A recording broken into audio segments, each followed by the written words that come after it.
Sa pagpapatuloy ng preliminary round ng UNTV Volleyball League Season 2 kahapon March 13 sa Paco Arena, wagi ang rookie team Comelec Suffragettes sa kanilang debut game laban sa DFA Emissaries sa pamamagitan ng 3 straight set.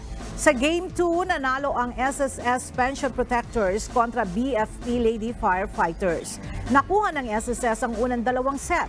Pagdating ng 3rd set, bumawi ang BFP. Subalit, hindi na pinayagan pa ng Protectors na mapunta ang 4th set sa BFP. At sa Game 3, dinomina ng AFP Lady Gunnar ang Judiciary Justice Servers.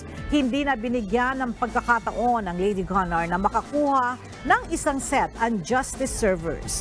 Samantala, abangan naman ang susunod na game schedule sa darating na April 4, 2024, araw ng Webes sa Paco Arena, kung saan magtutuos ang SSS Pension Protectors at Senate Lady Defenders sa Game 1, alas 12 ng tanghali. Susundan ito ng bakbakan ng PNP Lady Patrollers at Comelec Suffragettes alas 2 ng hapon.